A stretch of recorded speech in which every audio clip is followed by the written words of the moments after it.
Heather McDonald has got the juiciest scoop. When you're on the road, when you're on the go, Juicy Scoop is the show to know. She talks Hollywood tales, her real life Mr. Segment serial data and serial sister. You'll be addicted and addicted fast to the #1 tabloid real life podcast. Listen in, listen up. Whoop, whoop. Heather McDonald, Juicy Scoop. Hello and welcome to Juicy Scoop. I am here with Chris, who stayed because we wanted to talk more and give you guys a fresh, somewhat fresh, Thanksgiving delight. Right. I know I'm cooking for Thanksgiving. I'm not hosting it. It was supposed to be at my house. Right. Every other year, it's either my house or Peter's cousin. And I never mind having it at my house, except, I don't know, I get a little stressed just like getting the tables and chairs and all that and cooking all the stuff. But they said, do you mind if we do it again? And I'm like, no, yes, please let me go to your house. I love not hosting it. So you just bring stuff over? I bring a ton of stuff. I bring 5-6 items because there's so many of us. You make them or you just... No, I make them. And then, I do my famous garlic mashed potatoes. Oh. Which is this Main Street potatoes already made from Costco. Oh, like a box? It's in a little carton. Okay. You get 2 of them at Costco. Oh, wait a minute. They're already whipped. They're already made. It's not like a powder. So you take them out, it's like a hard brick of mash. Gotcha. And then I put them in a crock pot to slowly warm them up versus just putting in the micro. Gotcha. And then I add all this garlic, extra seasonings. You can add extra whatever. And you can do this with any already pre-made mashed potatoes. You'd be really... And then you show up and you look like you made them from scratch because they're in a crock pot and they're all seasoned. You could add some rosemary sprigs just to give it some flavor. Don't like rosemary. All right, well then you don't have to do that part. That was a very good food. You'd be really good at one of those food things on a Today Show with showing Hoda how to make, whatever. Right. I did a little version of it because I've been noticing when I watch TikTok, which you say I watch too much of. When I watch TikTok, I get a lot of cooking ones. Right. And it's always a pan, like a glass pan. Uh-huh. And they're like, okay, oh my God, this is so easy. And they literally take a chunk of cheddar cheese and then dry pasta, and then pour something over it. And it's always all these things. I'm like, how could this be? But that's like the mac and cheese? Yeah, no, random. Yeah. They take it out and they mix it around. Then they put more foil on it and put back in the oven. So when I was going to do it, I did a funny version of it. And I took my crock pot and I took the mashed potatoes still in the plastic and the cardboard. Yeah. And I go, you put it right in there. You guys don't need to take the plastic off. A lot of people don't know that. Oh, that's funny. Because whenever people do that with pasta, they're like, oh my God, I can't believe you don't need to cook the pasta before, if you do this weird thing. Right. So I do that and then I'm like, and here's the jar of garlic and you put that right in there. Yeah. And people on TikTok were like, how could you do that? Jesus. Yeah, there were some people that didn't get that it was a joke. Yeah. And they're like, well, that was disappointing. I mean, that is not. That's not how you do it. No. Why is she doing this? Wow. It's really scary sometimes. I had read that they for the first time ever, whoever decides how many, the recommended daily allowance, you'll see that a lot of times. Of what, calories? The recommended daily allowance of turkey this year has been dropped for the first time. Recommended daily allowance of turkey has always been 1.5 pounds per person. That's a lot. That's what I thought. I thought the same thing. I mean, we think about a pound, a little pound weight. But I guess it's not. I saw it. They cut off 1.5 pounds, and I was like, oh, that looks like an amount you would eat. 1.5 pounds of turkey. So this year it's a pound. They're lowering it. I don't know why, but for the first time they're lowering it from 1.5 pounds to a pound. Recommended. You could have more if you choose. What is your favorite thing to eat with the Thanksgiving? What do you put on your plate?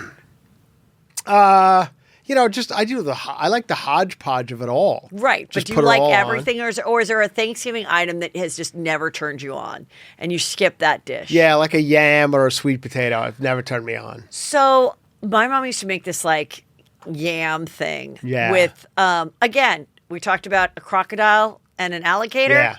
I don't know the difference between a sweet potato and a yam. I don't either. And I'm going to venture to say I don't think there is a difference, but I know I'm going to get attacked for that. Yeah. Oh, Annie boldly said it's not. Oh, come on, Annie. She's from Texas, so don't fuck with her. She knows. But yeah, I think it just might be a different name for the same thing. Okay. But I could be wrong. Anyway, it was like yams in a casserole dish with like apricots and like brown sugar and marshmallows. And no marshmallows, but like walnuts or whatever. Or pecans. Okay. And I fucking loved it. So when I first started going to the Peter, I made that. And I just remember one of the women on his side was like, ugh, nobody liked that. She told me. Really? Yes. Oh. And I think I made 2 huge things of it. Yeah. Because I was like, oh, there's going to be 30 people. Well, there's 15 to each thing, which you don't ever need to do that for the side. Yeah. You know, like the portion is not going to be a proper portion. It's going to be like a fourth of a portion because you're going to have so many different sides. Yeah. So anyway, I stopped making it.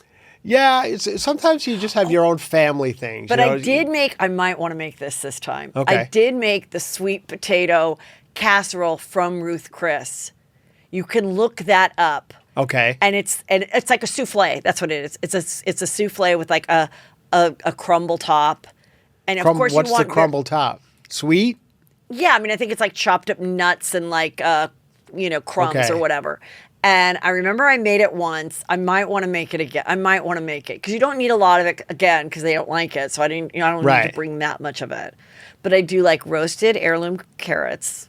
Okay. Those carrots taste just like orange carrots, but now you can get them in like purple and white and yellow. So I always do that. Yeah. And that's fun. Yeah, and I'll do I'll do like a Brussels sprouts or something, like some extra vegetables. So you're bringing like classy dishes. Yes, I'm bringing like tons of yes. Yeah. And I'll do a mac and cheese because my kids will want that. Right. Yeah. That sounds nice. I bring a lot. Yeah. Yeah. And then some other family of 6 will just bring like rolls, and I'm like, okay. Now, what do you do? Do you are you one of those people who harasses them to get your dishes back? No, that's why I do the crock pot because that's very easy because you plug it in. You don't need to heat it up. No, but how do you get the stuff there to the house? Oh, it's in the dishes and we put it in the back seat of the car. Okay, but then how do you get your dish back? We take them all back. Oh, whatever's with the stuff left. in them? Yeah, if there's stuff left, we just take it. They don't want it. Yeah. They're always doing something fun the next day. They're not into leftovers. Yeah, okay. I do remember one year, though, we had the party. And we had all this turkey. And I love leftovers. Which, by the way, this younger generation of kids think it's so weird that, I take food home from restaurants and stuff. And my sister does, too. Really? I always take home leftovers. Why do they think it's weird? Because they're not paying for it and they're fucking spoiled brats. Oh, okay. Well, I don't necessarily. They're like, Mom, with your weird leftover stuff. And my sister and I are like, how can you? I totally will eat it the next day. Leftover pasta, definitely steak. Always. I'm with you. I'm not. Yeah, I like it. I didn't know people were against it. So anyway, we had a Thanksgiving, and tons of turkey left over, all the stuff. Okay. Unbeknownst to me, I bring it up every year, as I am now. His brother was going back to Vegas. And Peter just took all the food and just gave it to him and never told me. And then the next day I had Shannon and her family here and I'm like, all right, let's do that fucking yummy Friday lunch. So excited to the leftover lunch. To have the stuffing, the mashed potatoes, the turkey, that it's all gone. Oh no. Yeah, and he's he was a single guy at the time. And I'm like, why the fuck did you do that? Wow. I'm gonna bring it up every year. Yeah. I'm so mad. Yeah, so mad. That's not cool at all. Wow. Yeah. But they'll provide the turkey, so I don't have to make it. And then what's the day? Is it what's the day for me? You sit around, you hang out. Oh, so you chat, I wait. Football, what goes on? Oh, so once we get there 2, we drink a lot. Yeah? We drink a lot during the day. Does that become a problem? Well, last year. Anybody in the family a problem? No. But last couple of years, we've had Drake be able to drive. But now I think he's going to want to have a beer or something. Really? And he's pretty fun when he's had a couple drinks. I don't think you should say that about your kid. You're licking this kid up. He's a great duck. So, yeah. No, Brandon has a permit. So we could have Brandon drive us home. In the dark? Is he? Well, he drives in the dark. I don't know. He's about to take his test. Yeah, but that doesn't mean he's practicing in the daytime. Night driving is a lot different than day driving. All right. Listen, I don't want to ruin the fun, but. Well, I'll tell you who's not driving home. Me. No. Because there have been times in the past where I've like hid the good Chardonnay for my sister and I. Like when it's been my Thanksgiving, I have like, I have good stuff like a La Crema, whatever, but then I would have my rum bower. So you mean you wouldn't bring it in the house? Or you hide it when you get to the house? Well, not when I go to someone's, I have to know that I'm gonna open my good wine and now everyone's gotta have some. Yeah. But in the past, now I would be more generous because I'm doing okay. But in the past, I'd be like, Shannon, the rum bower is in the little fridge in the outside bar, the patio. Yeah. And like just crunch down and like pour it in your cup and then just like walk around. And then in the dish for everyone else to get is maybe like a $12 bottle. Kendall Jackson. Yeah. Okay, got it. Yeah. So, all right, let's talk about... That sounds fun, though. That sounds like you a said fun... you had some Thanksgiving topics. Did you want to say anything else before we get into just regular topics? I mean, I have. You want to talk about the Thanksgiving Day Parade, the Macy's Thanksgiving Day Parade? Is that still this year? happening? Oh, you better. Is it still happening? Well, did it not happen during COVID? They had no people on the sides watching. It was just floats going down, sad marching bands and floats. But this year they're back. People are starting to say we got to bring back the masks in LA. You've heard this? I have not. You told me that, and I don't know. I think they're just seeing how people will freak out. I'm freaking out. I don't want to do that again. No. But anyway, I love the Thanksgiving Day Parade. You do? Oh, I didn't know that. So I'm excited about it, and they got the floats. And, did you ever dream of one day being a host of it? Well, my favorite. I feel like Ross Matthews has got to be asked to do that soon. Is he on it? It's NBC. It's very exclusively NBC. Is Drew on NBC? I don't know, but I remember. I'm surprised he's not. Oh, but I'm also thinking of locally. It's the Rose Parade. It's like Channel 5. Different. Rose Parade's New Year's Day. Right. Okay. Thanksgiving Macy's Day Parade. Who is it? Who's the host? Look it up. I'll tell you who the host was for many years. Who? Matt Lauer. He was your guy on Thanksgiving. Out there with his little fedora, doing his thing. And now it's Savannah and Hoda. And is the parade just big floats walking by, or is it actual people big blow up out things? Aren't it like blow up things? Big balloons where people got 25 people got to hold them. Yeah. So here comes Snoopy, and he comes around the bend. I always remember watching like a football game and being like, "Wait a minute, what are these people going to have for Thanksgiving?"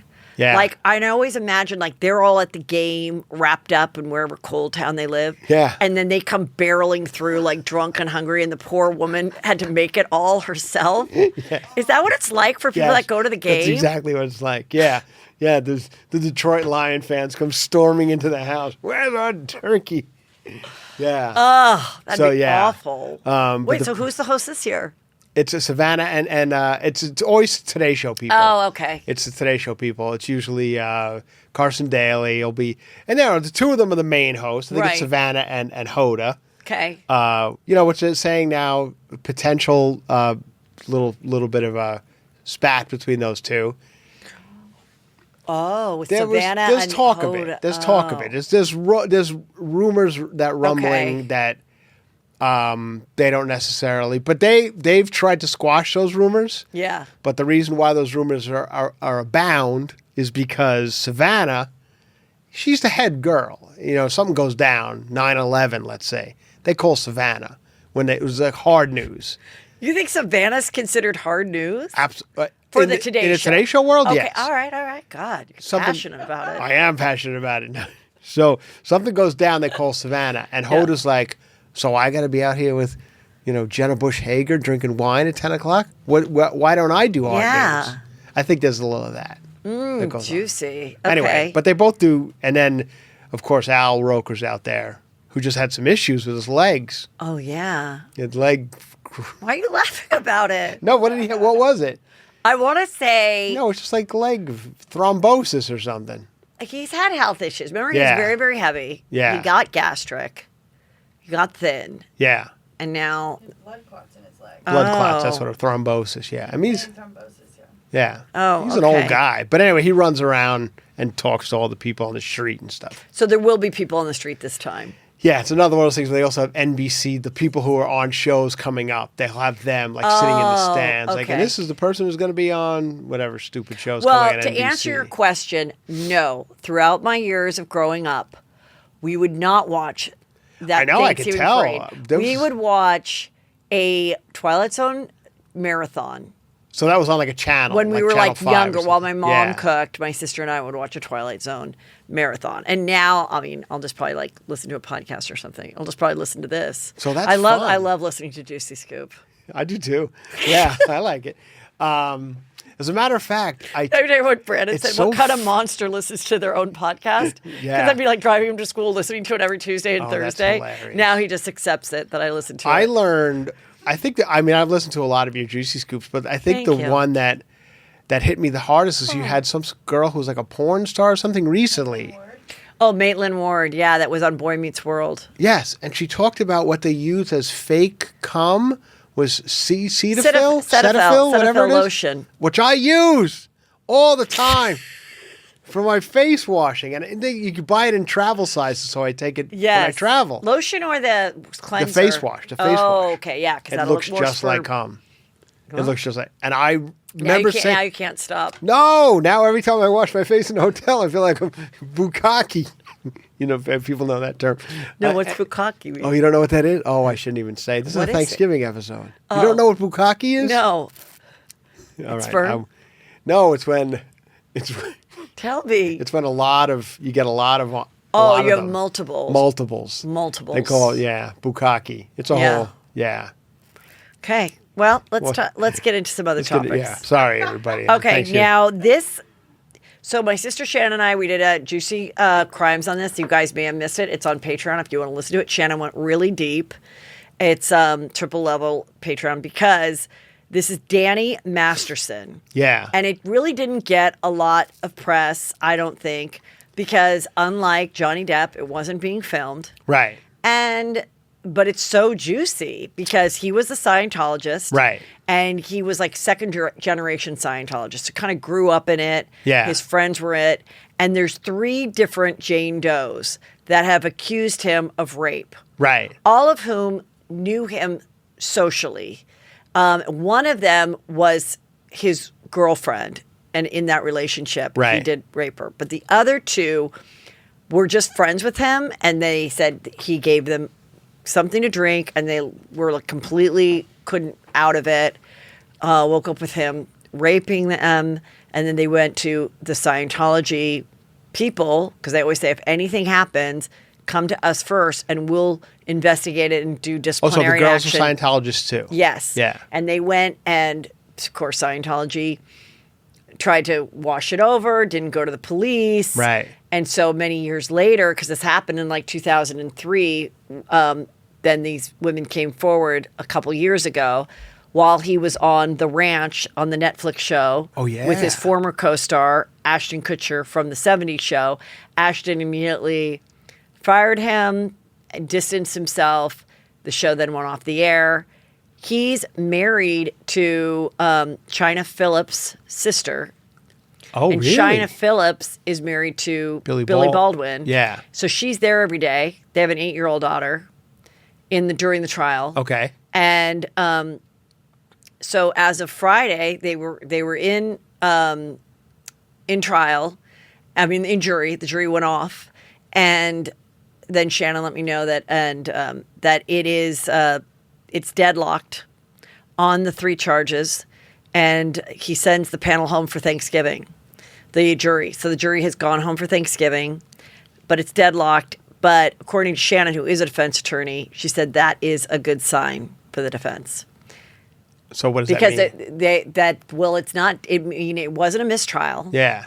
So they still have to go back and deliberate more. Yeah. And one of the things they asked was to read the transcript between he and one of the girls that he did date for a while. Right. So I think they're, so that's always a tricky thing when someone had a relationship with someone. Yeah.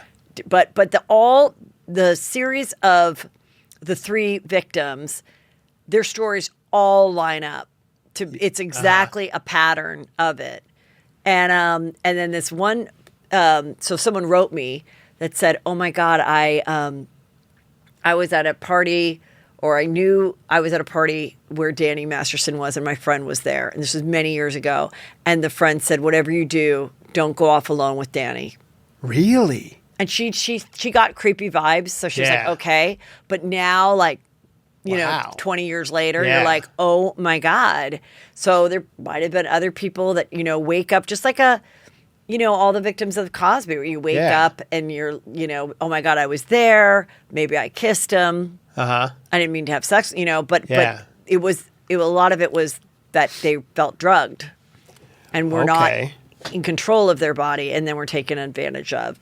And then that the Scientologists didn't follow up, and, you know, there could have been corruption on that. And then also called on the witness list, but she didn't go, was Lisa Marie Presley.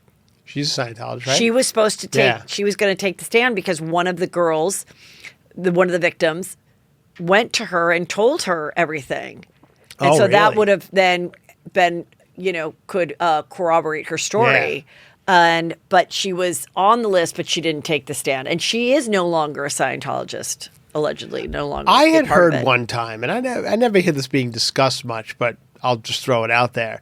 I had heard one time that Scientology's, well, if you try and get out, because it is interesting that in both cases, let's say Tom Hanks and John Travolta. Yeah. But Tom Hanks is not one. I'm sorry, Tom Cruise. Yes. Tom Hanks. Tom Cruise. Tom Cruise and John Travolta. Right. You always hear these rumors that they're gay. You hear that about both of them. That's whether they're true or not. You hear the rumor. Yeah. And they're both Scientologists. Right. And then this one, whatever, you know. I had heard rumors sometimes that if you say you're getting out of Scientology, they say, oh, yeah? You think so? And then they create these rumors. If you try and get out, we'll ruin your life. Maybe. So, like, Tom Cruise is like, oh, I'm leaving Scientology. Really? Well, now we'll spread that you're gay all over the place. And the same with Travolta. And so that's just kind of. Well, also, I'm not saying any. I'm sure this probably did happen to Danny Masterson and stuff. But I'm saying is, anytime I hear about a Scientology person, that you hear them being terrible things about them, you're like, oh, they probably tried to get out. That's how I thought. We still don't know where Shelley Miscavige is. That one is shocking. And, you know, with Leah Remini doing all her work, you know, you wonder how many people, how many detectives, how many LAPD officers, or how many people in this particular case are kind of in bed with the Scientologists to make these cases go away or not go forward with them, or I don't know. So I find really interesting. Wouldn't it be real easy for someone to just go knock on the door? Like, knock on what door? Where he lives. The man, the husband. What are you talking about? Miscavige. Oh, yes. He always says she's fine. And then she says, I don't know that she's ever been filmed, but she has said, like, no, I'm fine. I just don't want to be in the limelight anymore. Because it all started. Oh, so she has. It all started with Where's Shelley, which was at the wedding of Tom Cruise and Katie Holmes. Right. And that is what Leah Remini said. That's when they started to, like, get annoyed with her. Yeah. And also they were like, bring J-Lo, and she brought J-Lo to the wedding, and then they didn't see J-Lo and her together. J-Lo and Leah Remini. Yeah, they just them together because they're trying to, like, recruit her. And then she's like, where's Shelley? And everyone's just like, how dare you, like, ask? Okay. But I've noticed, I was watching Bachelor in Paradise and a couple other things. There's Scientology commercials now all the time on regular TV. I saw that too, yeah. But they do it like an interesting spin. They're like, I know you've heard some things about us. Yeah, but why don't you find out for yourself? Yeah, that's like during the football games they're showing him. And it's him. Yeah. It's David. Yeah. And he's kind of charming. Yeah, I know. So I'm saying, like, it's a good angle. Like, I'm not into any of this shit, but I could. It's not a bad angle because you saw all this weird stuff. Yeah. And for the first time, they're facing the weird stuff. Like, yeah, we know what you've heard, but why don't you? I always remember seeing that Jenna Elfman, who was like on a bunch of sitcoms, and Leah Remini, and in Leah Remini's book, she said, I booked 30 pilots before King of Queens. Yeah. That means every year she was up for a bunch of them and at least filmed one of them. Yeah. I mean, or maybe it wasn't 30. It was like 13. It was a lot from, like, when she was a teenager until King of Queens. Right. And I remember seeing all this and knowing she was, and I was like, I'm such a bad auditioner. Like, I would always get so nervous. I'd get so in my head that I was pretty unsuccessful in booking jobs. Hence why I'm sitting here across from you doing a podcast. Right. Yeah. And there's some people that are just great at auditioning. They don't get nervous. Yeah. They're so relaxed. They, and they work constantly. And I thought, maybe there's something in the Scientology mindset that gets people. I never thought that they were getting jobs because Scientology ran Hollywood. I never thought that, but I did think maybe there's just some kind of mindset that you study that makes. And so there was like a moment in time where I'm like, do I check this out?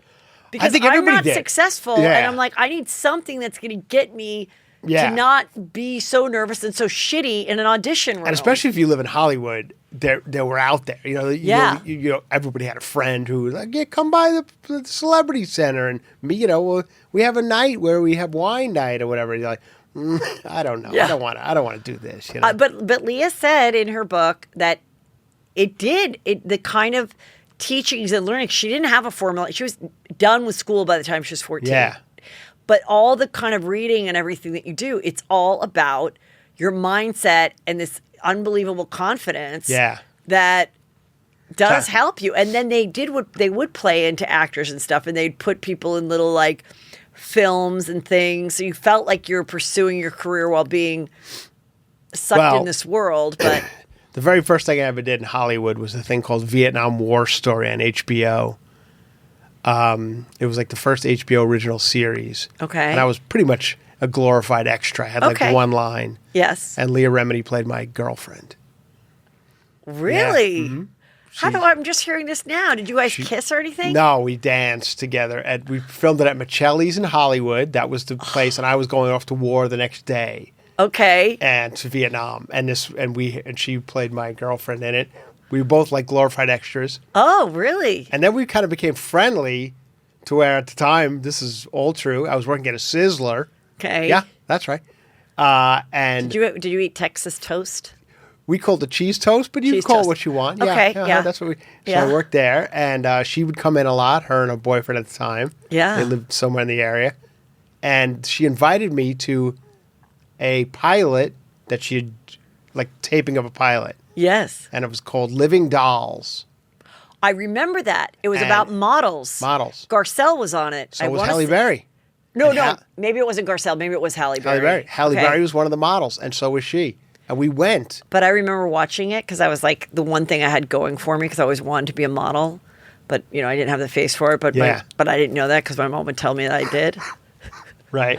But I did have the height. Yeah. And I remember watching this about Living Dolls, New York top models. And I'm like, how is this little Leah Remini like playing a model? Yeah. But she was the tough Brooklyn. She had that voice. She was the Brooklyn one. Yeah. So you went to it. You went to the taping. I went to the taping of it. Yeah. That was like the first time I'd ever been to like a taping. I was like, this is Hollywood. Yeah. We are in Hollywood. This is amazing. Realize you got to be there 9 hours and, eat. Well, you remember when we were at Chelsea lately that Chelsea was really good friends with Leah because they did some like webisode thing right before Chelsea Lately started about being mothers. That's right. And so that's where they met and they became friends. But we would make fun of Scientology. And I remember one time we did this bit, we talked about Scientology and we like photoshopped like an alien body next to someone making a copy at a copy machine or whatever. And we did a bit. And she contacted Chelsea and she's like, hey, could you lay off on the Scientology? Come on, Chelsea, could you lay off the Scientology bit?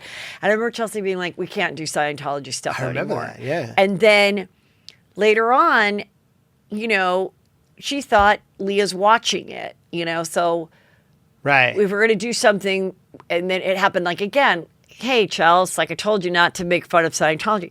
And then there was something where she realized that then Leah called her the next day or that night. Hey, could you left the shot? Maybe the next day. And she was like, wait a minute.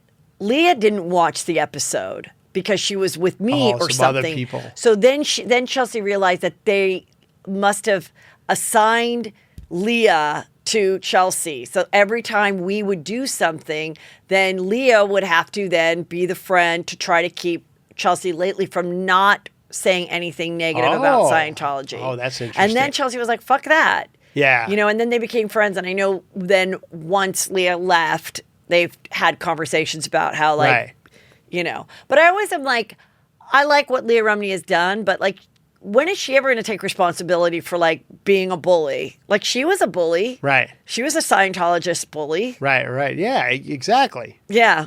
Yeah. But, I mean, she probably has. I'm sure we'll hear a letter that she has. I know she has, but... To go back to my theory again, what I was saying about all of a sudden they'll find a way to get you. That guy who wrote the movie Crash, the guy who directed the movie Crash, remember he wrote that whole thing? Wasn't Halle Berry in Crash? Was she in Crash? Maybe. I don't know. Okay, yeah. But they wrote the Sandra Bullock's in it. It won Best Picture. Yes. Okay, yeah, I think so. He wrote this whole thing. He got out of Scientology, remember? Oh. Wrote this whole thing. Oh, yeah, and then he died, right? No, he got accused of... He just got accused of rape. He did? Yeah. Oh, my God. So... Okay, anyway, juicy scoop. Todd Chrisley of Chrisley Knows Best. This has been a show that's been on USA for like 8 years. I've talked about it. He went on trial for tax evasion. They had a guy that worked for them. Right. That like did their books or whatever. And he said they had a romantic relationship. Todd has denied it since he's a married man, but he has always acted very effeminate. Other people said that's just a Southern guy who likes to dress well and enjoys his Botox, because every scene was him acting like he couldn't wait to fuck his wife, Julie. Constantly. Yeah. That was and it was a reality show, but it was like scripted reality. It was like very put upon fake. That just failed. Anyway, he got convicted. So the guy that said what they would do, they would inflate, in simplest terms, they inflated how much they made. They lied about how much they made with fake documents in order to get loans for up to $30 million. Right. And then they would default on those loans and keep that money. So that is the deception that they did in simplest terms to the IRS. He said, Todd Chrisley said, I never did any of this. He did it, this accountant guy, because he was obsessed with my celebrity, and now he's trying to ruin my life. Yeah. But we never did any of this. He did. The guy is like, I did it because I was told to do it by my boss who paid me to do it. Right. He just got 36 months. They're letting him turn himself in May because he's getting a hip surgery. But as we record this on Monday, they're waiting to get their sentencing, he and his wife. Right. And they're looking at 30 years, but the prosecutor is asking for 17. Ooh, that's a lot. So this poor guy in prison with that sweater on? Jesus. So we'll see what they get. Yeah. And then their son just got in a car accident. I think he's going to be okay, but he was hurt, their youngest son. That. Yeah. But yeah, I've gone deep on this whole thing, but now we're waiting to see what they get. Okay. A lot of people getting time. So this is juicy, kind of interesting. So this woman had embryos frozen. Okay. And what you can do with your frozen embryos, you can donate them to somebody that can't afford to go through the process of getting their own embryos. They can just put those embryos in them, so they don't have to get an egg from someone. They don't have to. Yeah, they don't have to. It's already ready to go. Like the mashed potatoes you get at Costco. Just a big frozen block of embryos. Yeah, because that will save you a lot of money and a lot of time going through all the process of stimulating your eggs, then getting the sperm. So if you're fine with it not being biologically yours, but you want to carry a baby, you can get. So this couple said, give us the most unwanted embryos you have. Oh. And they said, we have ones that have been in the freezer since 1992. Oh, like old freezer burned in the back. And so they just gave birth to them. Wow. So, I mean, talk about an old soul. This is the epitome of an old soul. Yeah. They really are an old soul. They were conceived 30 years ago. Wow. And being born today. And I'm just like, wow, I'm sure they'll be completely the one kid, normal. the one looks 35. if you look at his face. But they look cute. But good for them. But yeah, I always think that's like you on Real Housewives of OC, Heather Dubrow. She went through fertility and has frozen embryos, and she said on some show or whatever, she wanted to said it to me. I always thought it was so interesting. She's like, well, because a lot of people don't want to freeze them. I mean, don't want to destroy them. Yeah. But then they also might have a problem donating them because then you don't know where your child's going to be running around. But then they but sometimes it's expensive to keep them frozen, but then they don't want to destroy them. So it's like a weird position to be in when you have these extra embryos. But Heather Dubrow has said, like, well, I don't know, maybe my daughter would want them. Yeah. Which then, if that ever happened, then you would be raising your sibling. Right. As your child. Yeah. So it's crazy. Yeah, so look at those kids. Good. Like, what if they really are like 90s kids? Like, they're just somebody's got to make it. This is a movie in the making right here. A cartoon of an old baby. Yeah. He's 32. He's angry. Cigarette. Like, where was sitting behind a half-gallon of Breyer's ice cream for the last 28 years. He doesn't want to work an iPad. He's like, what is this? Exactly. I mean, come on. All his other friends have iPads. Yeah, we're writing it already. This is Olivia Wilde has broken up with Harry Styles. They broke Olivia up. Wilde, yeah. And she made her first appearance since they took their amicable decision to take a break. Where did she come out at? Where was she? Where was her public appearance? Just like at an event? Can you just look up where the public appearance? A function or? I didn't see this one going the distance. I mean. I'm going to say it right now. People can be mad at me. I don't care. I think he's bi. Why? Now, based on what? I know we talked about this a little bit in the live Juicy Scoop. Yeah, that's what it is. Just I just have always felt it. I feel like there are in my day, I really didn't believe that guys could be bi. I just thought if they're bi, they prefer dick. Yeah, but they might be with it. Now I feel that younger guys, just can be actually bi, like can really kind of enjoy both, and they don't try to hide it. They don't have a chip on their shoulder about it, whatever. So I'm just saying, like, I think that they had a real relationship and a real sexual relationship. I totally do. But I just wouldn't be surprised. I'm not saying it's true. I wouldn't be surprised if maybe the next person he dates is not a woman. I'm going to say... Or a couple people down the line. Governor's Awards in L.A. She was at the... Saturday night. Another award show that nobody heard of. Another award show, yeah. The Governor's Awards. Yeah. I don't know about that one, but I don't know anything about Harry Styles outside of the fact that I've seen him in Dunworth, Right, and there's a conspiracy theory that he wears a toupee or a wig. No, really? Yes. There's this video of it, kind of like the way how Beyonce, her first child was Blue Ivy, it looked like the stomach was folding. Mm-hmm. There's like video of like that too. So I don't know if it's not real, but it's like flipping up and all this other stuff. Oh, okay. Yeah. We might have some extensions in there or something. I don't know. No, it looks like, unless this is not. Yeah.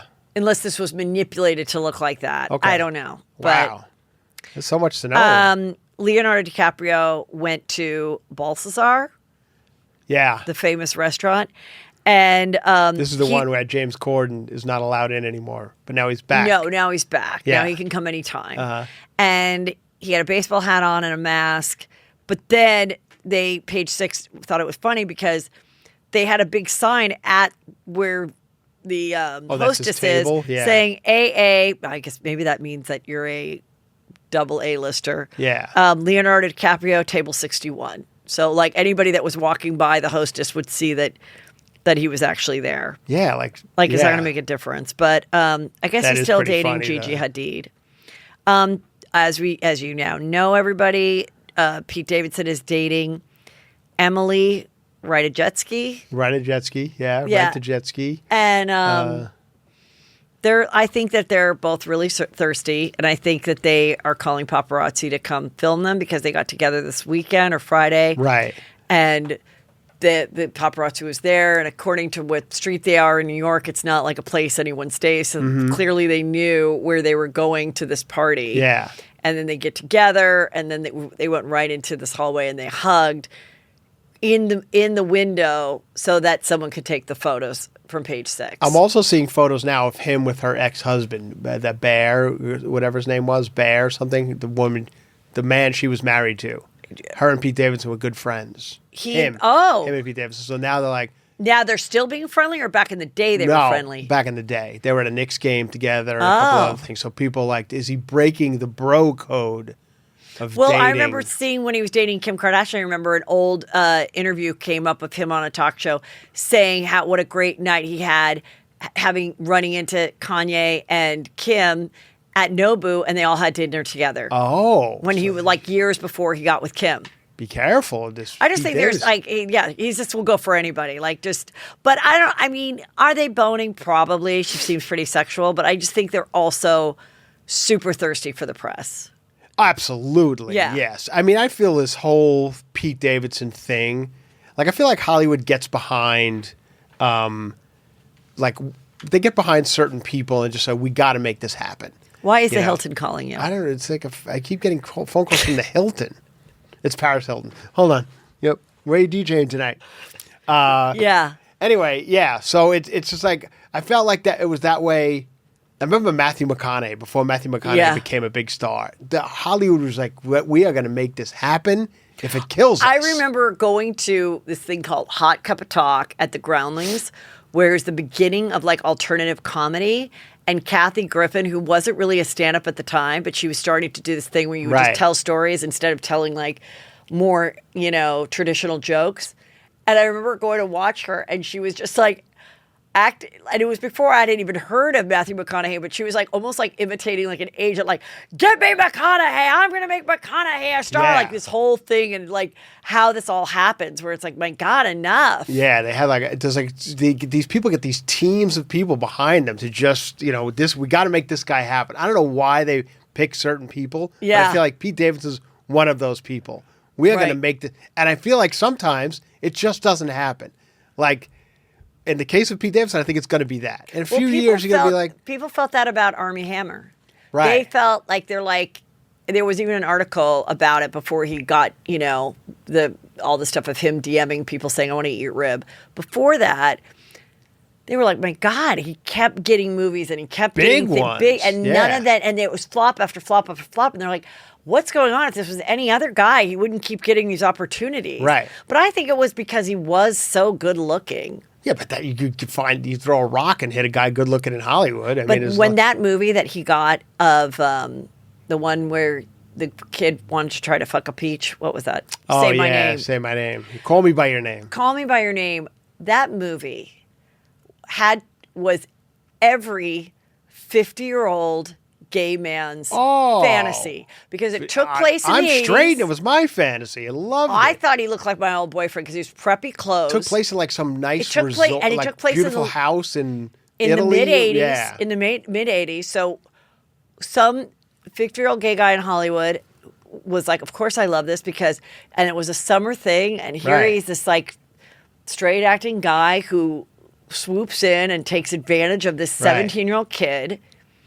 Yeah. So I'm I do think there was an element of Hollywood that was just extremely attracted to Armie Hammer.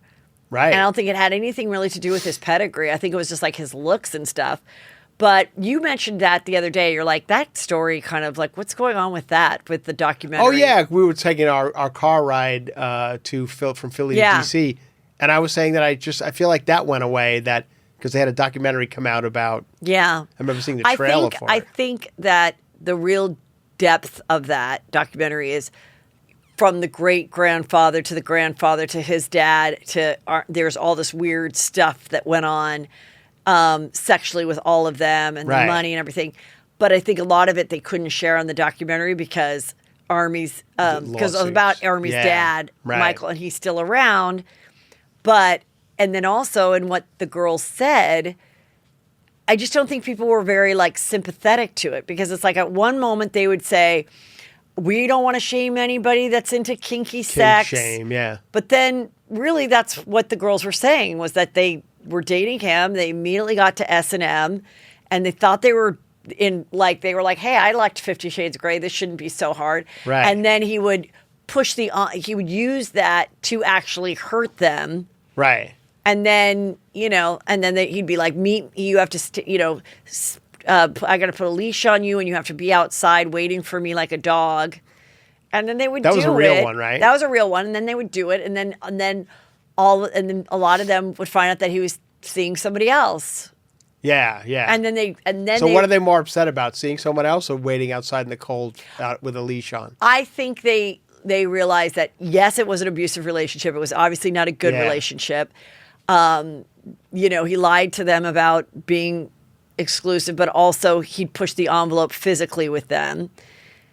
I mean, he never did eat anyone's rib. No. That was a kink, right? I think other people are like, just DMing and saying, I want to eat your ribs doesn't really mean like that could have just been his dirty talk. Exactly. There's these people who do all that, they dress up like furries. I mean, that's a whole world where some people have weird kink. Thank God I'm not one of them. I feel like everybody comes back. Louis C.K., everybody comes back.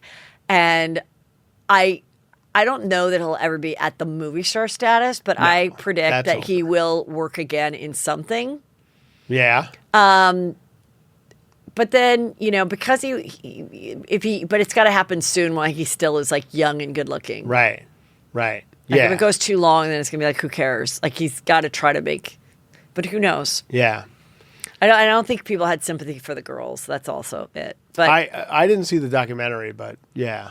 Shep Rose, who's on Southern Charm. Okay. He posted, I feel like if I walk into a room, these two guys, Harry Styles and Pete Davidson, are there looking like this, that I would have zero anxiety about trying to get the girl. Meaning like he thinks he's cuter than the two of them. Oh. But he looks not cute here. And that's not a cute picture and he's getting older. And anyway, I just thought that was interesting. Yeah. Julia Fox weighed in. Julia Fox is killing it on social media. People are really enjoying her videos where she talks to the camera. Okay. And she comes up with all different kinds of philosophies and stuff. And she does it like lying in the bed, and she's just always like looking up like this. Her blonde eyebrows are starting to grow out. So in this video, she doesn't look as frightening. Eyebrows. Yeah. And she's talking, and she's like, I'm going to tell you guys about Kanye. I used to have a clothing line, and I always liked Kim, and Kim would sell my clothes at her store, and I always really enjoyed her. So when I was talking to Kanye, I just enjoyed him as an artist, and I thought he was being so awful to Kim before he got with me for that month. I thought, oh, good, I'm being a distraction from Kanye bugging Kim. And at that time, he wasn't on Twitter, and I thought I was like, good for him. So when people are like, why didn't you stop him? Like, I couldn't stop him. And then she's like, and I stand with my Jewish brothers and sisters. Oh, good. Yeah, well, I'm sure the Jewish people are happy to hear that she's on board. So people are like, I don't know if she's saying that she was distracting him from harassing Kim, or that she was trying to save him. Now she said, I was trying to save him, but he would be like harassing her. Like she'd be like, oh my God, he's like yelling at me via text, like whatever. I personally don't think they ever fucked. I 100% agree with you. I think the whole thing was weird. I didn't think he even knew who she was there half the time. Like even in the pictures, like paparazzi pictures, I'm like, does he know she's behind him? Yeah. Like, I don't think they ever fucked, because she also said in an interview, she's like, I'm not that sexual. Like I'm not really into sex. And I always think that's interesting when somebody starts having sex young, or she's like, I was a sex worker, she was a dominatrix. Yeah. And I'm not saying that with everybody, but like, I believe her. I believe that she's just like, is not super horny. Can you imagine waiting for Kanye to get his big rubber boots off and his zipping his park and all that shit he wears? You're like, oh my God. Waiting in the bed, like, you know what? The mood's gone. Gone. And she's just like, I'm going to do Kanye and talk about uncut gems on like her weird voice. But she's kind of bright. I have to say, like, and I follow her, and like, she does make some good points in her little TikToks. Yeah, that's what I joke about her a lot. And somebody wrote me, like, she's actually pretty accomplished, and basically saying what you're saying. And so I looked her up. I was like, maybe I'm wrong. Is she accomplished? I don't know that she's accomplished. She's not. But She's not. Let me tell you, she's not. Okay, in her TikToks, she brings up some good points that haven't been brought up by other people. Okay, well, that's good. So I'll give her that. Yeah. I think I might have to make a like a referendum in 2023 of like, I'm kind of done with like people who just don't do anything. Like, I feel like she's one of those. I like, it's all good, like in this kind of juicy scoop world. It's fun to talk about. But I don't know what she does. Like, she's not an actress. She's not anything. Well, she's not really anything. Like Zsa Zsa Gabor. Right. Like, I felt like we all know these people, but like, what do they do? You know, there was a lot. Oh, speaking of which, I saw that Angeline movie. That's exactly what. That's what I mean. It was so boring. I watched 2 episodes on the plane on the way to Boston. Angeline is the girl that had the hot pink Corvette and all the billboards, and it's basically how did she get the billboards? And growing up, I always thought she had some rich old man or whatever that'd pay it. She did find some rich old, but he actually ran the billboards, he would just like put her up there, I guess if it was a spare one or whatever, and then he'd put the number down to the billboard place. So in the end, he would sell advertising because people would call and be like, oh, so it was like a win-win. But there's no juice to the story. No. Like, she just wanted to be famous, and she always wanted a billboard. And it's pretty boring. If you want juice, I'll give you juice. I saw her in a 99-cent store once, and that's not a joke. Going down the aisle, 99-cent store, shopping cart full of 99-cent items, and she had a jar of pickles from the store open, and she was eating the pickles. Before she didn't have to pay for it. Well, I think she was going to. You think she was going to pay for them? But she was enjoying the pickles while she was shopping. Well, in the 99-cent store. I have a better story than that I remembered. Okay.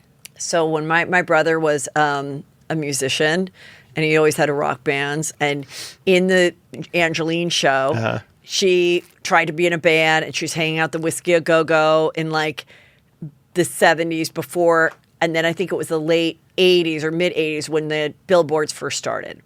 So my brother got in some accident. He was at the hospital, and there was this like stuffed unicorn there. Okay. And Angeline visited him and brought him the stuffed unicorn.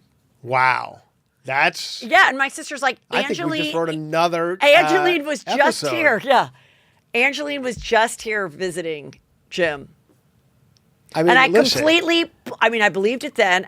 There's no reason to lie about it, but it completely makes sense that knowing who my brother was, what he was like, and who she was, that she would absolutely be friends with him. And they like hung out at the Whiskey A Go-Go or something. They were friendly. Didn't he get hit by a car like leaving the Whiskey A Go-Go?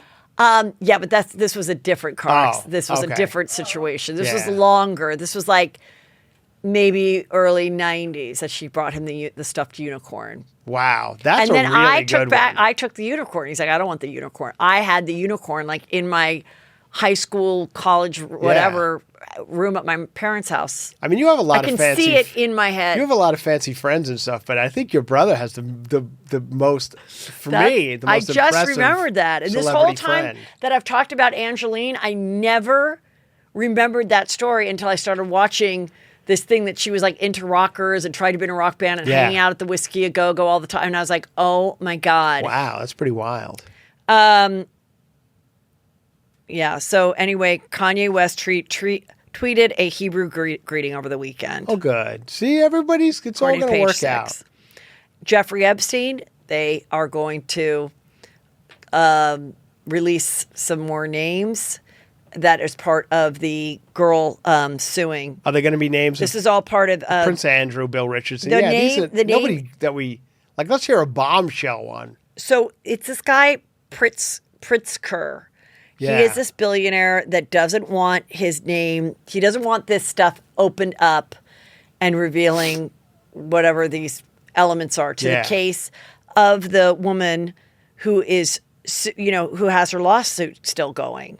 Okay. And it's against Prince Andrew and this guy, Pritzker. Yeah. He's a billionaire hedge fund manager. Oh, and so former New Mexico governor Bill Richardson and billionaire hedge fund manager Glenn Dubin. All of the men have denied that they were involved with her, right? Guffrey, and they don't want these materials being because he had revealed. a house in New Mexico, right? That's where a lot of this went down. Where he kept all those women. And Bill Richardson was the governor of New Mexico. He actually ran for president at one point. Bill Richardson. It lasted about a minute, but he did. We'll see. I'm like, I don't know that we're ever going to know anything more. Jeff Garlin from the Goldbergs and from Curb. He got a bit of a cancellation, but then he got fired from the show. Yeah, because they said he was mean backstage. And there's some sexual, or maybe not. I don't think it was sexual. I think it's verbally abusive on set. Anyway, he says he is bipolar. Oh, there you go. He's back on the show. Just got. No, he's not going to come back on the show because they killed him off. Oh, okay. His character died. That 70s show. What's it called? No, Goldberg. Goldberg's, okay. But, of course, people are like, oh, now, it's always you're bipolar if you're an asshole. You could just be an entitled asshole. Doesn't mean necessarily bipolar, but apparently someone said he is bipolar.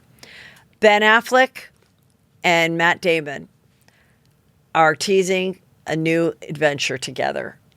Oh, good. They're starting something together. You think they're really friends, or is this once again like Hollywood kind of made up? They're totally friends. Yeah. They wrote the movie that they stole to Weinstein. They sold to Weinstein. That's what they wanted. What was it called? The Good Will Hunting. Yes. Yeah. Great movie, but I can't believe you're not going to guess what this is. Oh, what they're doing? Yeah. I don't know.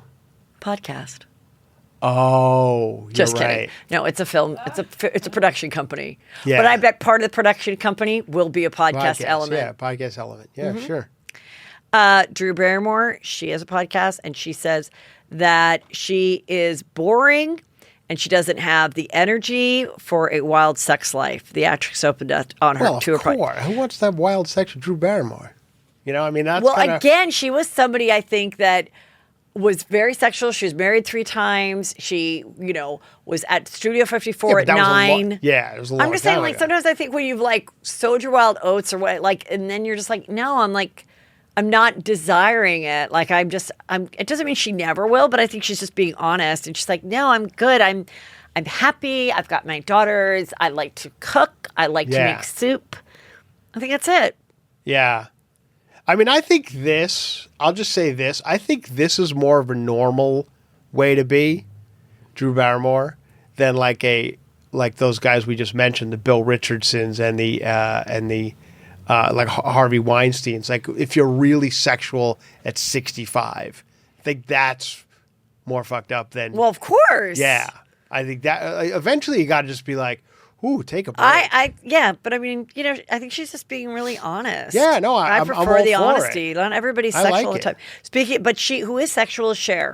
Yes. 76, still getting it with Amber Rose's ex. They're still dating. This is a new one. They just were seen.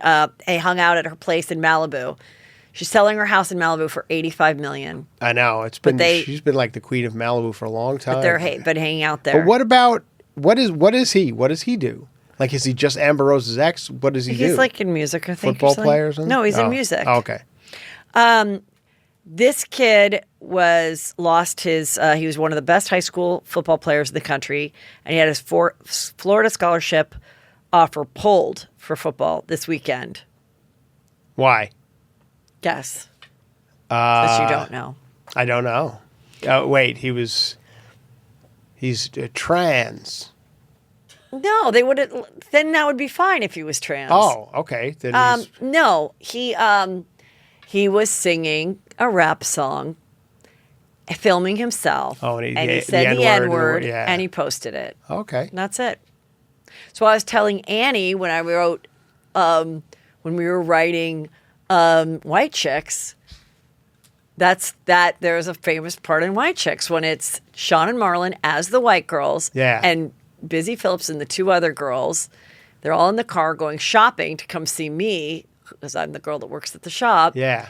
And they're listening to a song and with the N-word in it. And so Sean and Marlon know the song. They forget that they're supposed to be white girls and they say the word. Oh. And the 3 other girls are like, oh my God, girls, you can't say that. You can't say. And then Sean and Marlon are like, well, not if it's okay if no one's around. Yeah. And they're like, it is. And then they all get excited and they sing it. But that's in the funny. movie. Yeah. Saying it. Different times. But I will say, if this kid is doing this in 2022, he is too dumb to go to college. So forget about being a good football player. Yeah. Like, how... doesn't every white kid know at this point not to TikTok that? Not to film yourself, not to do it at all, even if you're alone in your room, and not to TikTok it or Twitter it or whatever, or post it. Yeah. How does someone... I think you're right. So he got it taken away. Wow. All right, well, he can. And then speaking of college, John Stamos said, I'm going to say this, and she said I could.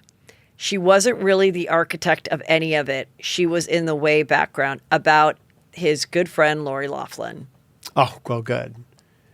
Oh, you mean of the USC thing? Of the USC thing. Yeah. Of paying the guy $500,000 to get their two daughters into She was in the way background of what? Meaning the fake rowing pictures? I mean, they were she took they were actual pictures, right? Yes. So there you go. I know. Some people then were like, shut up, John Stamos. Yeah. Just why are you even bringing it up? Exactly. Like he was a guest on Dax Shepard's show, and it's like, well, don't even He also bring it said up. on that show that he said he had met Bob Saget like a couple of months before for dinner. Yeah. And he said that Bob Saget was acting strange. He said that he, for the first time, had seen... He didn't say strange. He said that he seemed happy and like comfortable with himself for the first time. Like he made it seemed to lead on that he knew he was not going to see him again. Yeah. Yeah. Like he knew that it was coming. Saget's death. Right. Which I thought was interesting. I think you can think that what she did, the crime, was not that bad. Because he's like, some of that money did, she thought that money was going towards a charity for the school. Right. So whatever. Yeah. But she still knew she was paying to get her kid into school. Oh, yeah. Whether it was, because the kid had like a 3.2. So there was no way the kid, so it's like, someone can think she's not a bad person and that she used her money to make her daughter happy. Right. And that she wasn't thinking it through, I'm actually taking this spot away from someone that I don't think anybody thought that. Yeah. It was just like one of those things where, this is what people do. This is what everybody's doing. My kid's an idiot. I got a couple of bucks. We're gonna circumvent some shit. I mean, that's... Yeah. Yeah. And we're making a sacrifice. We're paying so that maybe somebody else can go. Right. But the people that really, I always said this was the worst white on white crime ever, because the people that got screwed wasn't like a child of color who was a scholarship kid, because that was not, it was like someone that had like a 4.1. Right. That could have made it if there was a few more spots. Mm-hmm. And they were already a good student, and they were probably going to have to pay full price anyway, but they didn't get in because this person had $500,000. Yeah, when that went down, I was just like, is this what people do? I mean, I wasn't that shocked by it. I was shocked. But now that my kids are older and I've been through the process, I have a little more sympathy for people that want to write a check, because it is a fucking nightmare. Mm-hmm. And it's impossible to get your kid in as a freshman. Yeah. So, well, anyway, Princess Diana, this woman is 6'3" playing her, and I'm freaked out how tall she is on The Crown. It was very exciting for me to go home and tell my wife. My wife loves The Crown, and I learned that on Your Life Juicy Scoops that woman is 6'3", and I told my wife. My wife was shocked. She's like, so she immediately began Googling, and we did a and she deep works dive. for Netflix. Yeah.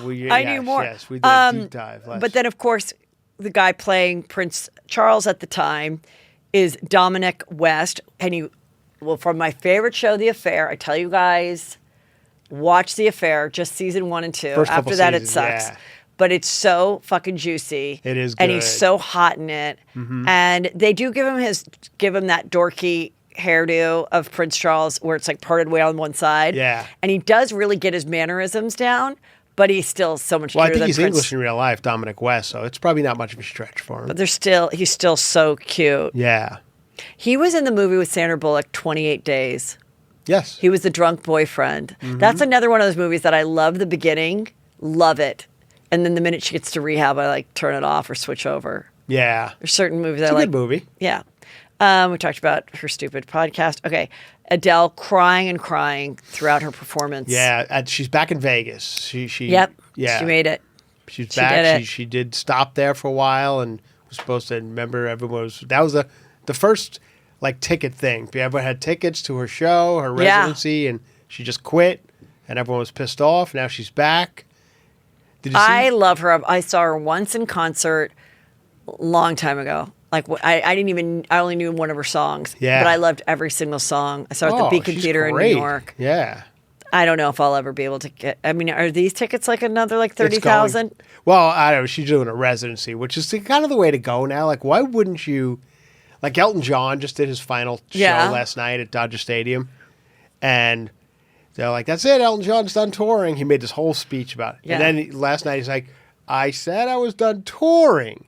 I didn't say I wouldn't do a residency in the same place." So where's the residency going to be? He didn't say yet, but he's like, he had one at Caesars a while back. We saw him at Caesars. Yeah, so he's like, I've seen at Caesars residency. I've seen Mariah Carey, I've seen Celine Dion, and I've seen Elton John. Yeah, I mean that's the way to go now. I'm gonna try to see Adele there. Yeah, this is a skirt with a G-string. Like a G-string on the back. Uh-huh. So it's a skirt to the knee and then just full ass cheeks out. Full ass cheek. Okay. Just wanted you to know that's what people are wearing. Okay, good for you. I wanted people to know for the holidays that charcuterie chalets are here. They're gingerbread houses, but made with, I think this is honestly the cutest thing. Yeah. So it has little broccoli trees. Has like little wasabi nuts walking up to the thing.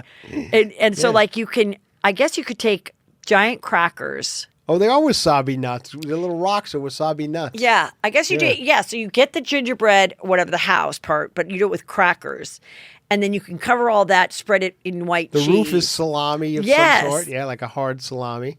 I think this is like, and you like have little nuts and stuff, like a walkway of nuts.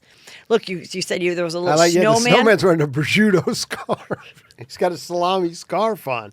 That's very clever. And that must be like little chunks of goat cheese, probably as a snowman. Anyway, it looks cute for the holidays. It is cute, yeah. Oh, Heidi and Spencer had their second baby, Juicy Scoop family.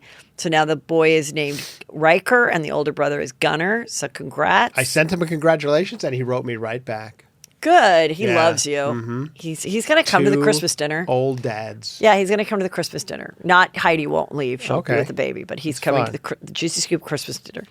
Jo Siwa doesn't think she'll ever speak to Candace Cameron Bure again. Oh, were they because she she's not is doing one thing I will say about this whole thing to let people up to date. Candace is doing something like the Hallmark Channel, but it's just, what is it called? Can you look up it's a new channel that is really what she says she calls it traditional shows that highlight and only will feature traditional marriages, which really is heterosexual marriage, is what she's saying. Yes. Okay. And it's all her shows or just Christmas movies? No, it's not Christmas movies. It's like a whole network. Great American Family Christmas. Oh, Christmas? Oh, it's called Great American. Okay, Great American Family Christmas. Yeah. But I thought it was a whole network of stuff. Great American Family. Oh, it's called Great American Family, which has been the greatest press for it because whoever knew it existed. Yeah, no kidding. And there was. Remember when there used to be a network called PAX? Yes. PAX. Still around, I think. That was like religiously leaning. Yeah. That was like religious Christian stuff. Yeah. Mm-hmm. And so anyway, she just said, "Hey, this is what I'm doing," and people got very angry with her. Thought that she was a hypocrite because in the past they have accused her of not supporting gays, and she said, "No, I do." And they're like, "Well, no, you don't, because you're doing a show that won't show any gay couples." Yeah. And so JoJo just is like, some people feel the outrage is not fair. Like, the outrage, just let it, if she wants to have her channel, let her have her channel. Yeah, if she wants to work on that, and if people want to watch that network, then why can't they watch it? I mean, I'm almost in that camp a little bit. I am too. There's a million channels. I kind of feel the same way. I'm like, BET's been around forever, and that was because people felt they were not being able to see enough of themselves on regular TV. So they created a channel that would highlight Black Americans and their stories. Mm-hmm. And that's always been fine. Yeah. People felt there weren't enough sports on TV. They created ESPN. Mm-hmm. I don't watch that. I don't care about ESPN. Yes. Yeah, so I'm kind of like. And she's also like, I mean, she's like a religious person. She always was that thing. Yeah. It's not like she wasn't. We always knew this was an issue. This was always something she had to defend. Yeah, she's of the Cameron. She's Kirk Cameron's sister. But they're all like wacky religious people, right? Right. But I'm saying like, okay, so now let's say this, okay? Now you're an actress. You're just trying to pay the bills. And you get offered to be in a movie. It's going to get you your SAG insurance for your family of 5, but it's on this network, and it's just some dorky movie about a family that goes on a vacation. Okay. But it's a man and a woman, and there's maybe some traditional religious themes. Yeah. Now, as an actress that takes that role, are you going to be persecuted by people? Because you're actually on a network that is excluding any gay storylines. Right. They won't feature any movies or whatever on this channel that features gay couples. Yeah, well, it's interesting that she even had to say it because, I mean, up until 10 years ago, every network was not doing, that's how the way every network was. Listen. I mean, it's a little more open now, thankfully, but certainly wasn't. Listen, GLAAD, that's what it stands for. Yeah. Gay and lesbian. Anti-defamation, right, yeah. But it was, there would be the GLAAD Awards. Yeah. And the GLAAD Awards was, the GLAAD fought to have gay and lesbian and now queer and every, people featured on regular TV and in commercials. Yeah. And they have done their job. Yeah, you don't got to tell me. I hosted the GLAAD Awards. They have done but I'm saying there's a lot of that. But then somebody would say, yes, but by now having some place where you don't have to see it, that's not good that even exists. Right. I know. This is a tough one because you don't want to be like the asshole who says, I just think like. But I agree with. And I also just think like that, whatever this network is going to employ a lot of people. We have a friend that you said was writing a script for like a Christian network. Yeah, he writes a lot of them actually. But it doesn't mean that he doesn't have gay friends or support gay marriage. They just have just the checks are coming. The checks are coming and they're simple to write and this is the parameter and like, I mean, if you can see the movie Bros. I didn't see it, but well, if you can have Bros, then why can't you have? I got nothing against it. I'll see it. But anyway, JoJo's going to probably hate me too. Just that I said. I'm not going to watch this dorky thing because I'm not into dorky stuff, and I like gay-themed stuff more than I like straight-themed. There'll never be a time when I turn on it. I could boldly say that will never be a time when I turn on the American Family Channel. I won't either because I watched Falling for Christmas. I made you watch it. It's Lindsay Lohan's show, and it was some of the worst acting I've ever seen. Well, yes, all of that, and these are like kind of poorly. We all know the kind of cadence of these. Yeah. And you were like saying like I don't. You didn't think they were go full like Hallmarky kind of acting.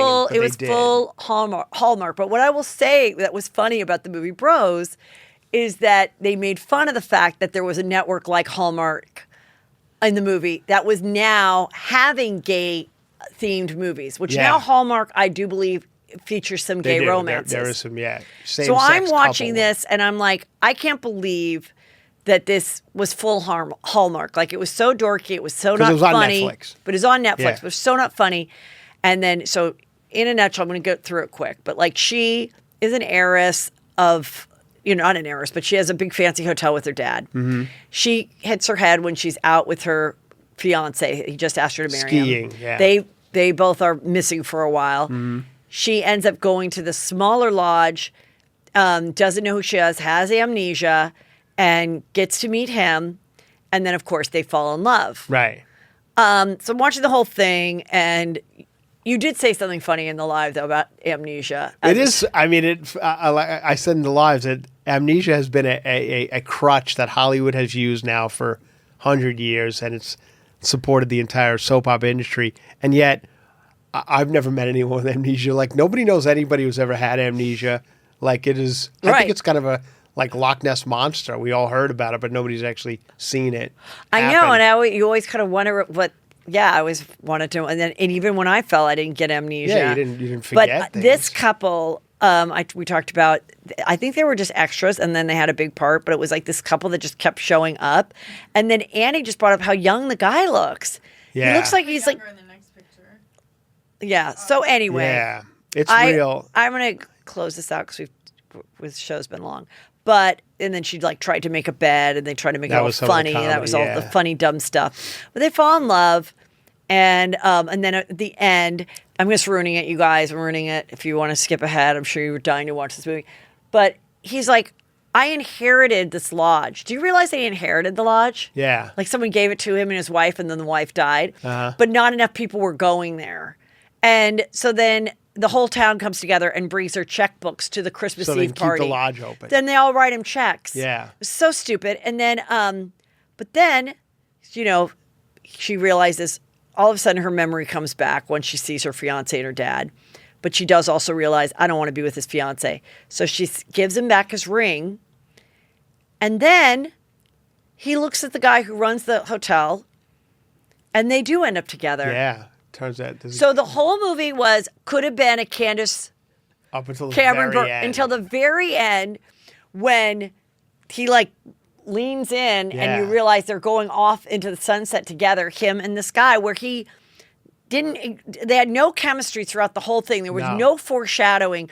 There was foreshadowing that this guy might be gay. There was no foreshadowing that they would get together. And I almost feel like that was like something they decided at the last minute of writing the script. I feel like when you get like these movies have to be shot so quickly, they got to like, and I believe they were like so excited to get Lindsay Lohan in this. Yeah. Lindsay Lohan's like, I'll give you 2 weeks. Yes. You got to get it. And they're like, okay, no problem. You get everybody gets one take. Yeah. We got to go. Lindsay Lohan, blah, blah, blah. We got to get her out of here. And that's why it looks like this. And they couldn't develop this relationship beforehand because there's no time. Oh, and you know what they did at the very end of the movie? What? They did the blooper reel. Oh, they did? Yeah, like they had so much fun filming it. Oh my That they had, God. and even the blooper reel was not funny. Yeah, this. It was like, what? Funny. Oh, beep, Yeah, beep, and then the yeah. crowd, and then they. Yeah, and a couple of grips who were just trying to keep their job, like fucking laugh at Lindsay Lohan. Oh, Chris, thank you for joining me. Thank you very much. For my shows this past weekend. Had a great the time. The 2 Thank shows you for this having week. Me. Yes. Happy Thanksgiving. Thank you. Tell everybody where they can see you again. Live. Charlotte. What's the day? Comedy Zone, December. Hold on. Can I get my calendar up? Well, Shit. I can tell you where Sorry, you can find his everybody. calendar. Yeah. It's Frangiola. Frangiola.fun. Charlotte's Wednesday, the 30th of November. Atlanta Punchline is Tuesday, the 1st of December. Atlanta Punchline. These are all one night. Fun. Then New Orleans. I'm playing a play. It's on Frangiola.fun, the place I'm playing in New Orleans.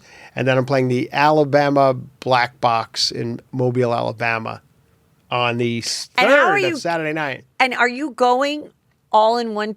You're going from Wednesday, Thursday, Friday, Saturday? Yeah. And how are you getting to all the places? I don't want to tell you. No, please tell me. I'm not telling you how I'm getting from New Orleans to Mobile, Alabama. Can you please tell me? Please. I beg of you. I'm taking a Greyhound bus. First time I've ever taken a Greyhound bus. I've never taken a Greyhound Because otherwise bus. it doesn't make sense. There's no flight. From New Orleans to Mobile, it's like 12-hour flight. How long is the bus ride? 2.5 hours. And so I bought my ticket already. $35 on the bus. And you'd rather do that than rent a car? Well, the rent a car was like crazy. It was crazy, and I'd have Crazy to go, expensive? Crazy expensive, and I'm doing door deal, so like it just Yeah. comes out of my pocket, everything. Right. So I know, yeah, I'm doing Greyhound. Have you ever done Greyhound? No. I've never done a Greyhound thing. I've been on a bus, like in college, like I think I took a bus from LA for the Greek ski week at Heavenly in Lake Tahoe, and it broke down in Gordon. This is what everybody. It broke down all night, and so we were all just drinking. So wait, how long? night. That's a long bus ride. It was long, and then we were broken down for like 6 hours. We're only like 2 hours into the drive, and then we broke down all night long, and then we like the Greek ski trip. Yeah. Oh my God. I remember just drinking so much because we had nothing else to do on that bus. Yeah. And then having to pee, and we already like lost a whole day. That was the last time I was on a bus. Well, if anybody comes to see me at the Howling Wolf in New Orleans, this will probably be the Howling Wolf, New Orleans, and then I'm going to the. Now, what if somebody comes forward? That's what I'm saying. and says, "I'll drive you" versus the Greyhound, would you still rather do the Greyhound? I'd have to get like the person who drove us in. I'd have to get like the video that they're normal, and I would absolutely. I can't believe somebody hasn't yet. It's so funny when people are like, "Oh, I guess they weren't a psycho or whatever." I'm like, first of all, there's 3 of us and 1 of them, but in your case, it would just be 1 person and you. 1 and 1. That's definitely murder. But chances are that a woman. What if it was like what if it was like a Kathy Bates? And then she drugs you, and then you wake up. I mean, just the greatest movie. First of all, Misery is the greatest movie. I remember how scary that movie was, just because it's not like shocking scary, but like terrifying. Yeah, but I mean, we came up with the scenario. Were you with me when we talked about like where if a Juicy Scooper got me and they were just like kept putting like a microphone in front of me to make you do it? Yeah, and make me do like impressions and it wouldn't be hard look for what them. I brought you, Heather, and it's like a bunch of like tabloid magazines. Just look through it and start talking about it. And in Misery, they needed a sledgehammer to break his ankles. They could break your little ankles with with just a little tap hammer, Yeah. That scene where they broke James Caan's ankles. Oh my God! You can't even watch it now. It's I know. so I hard can't to even. watch. Yeah. Oh my God! All right, Chris. I love you. Thanks. Bye. Happy Thanksgiving. Thank you.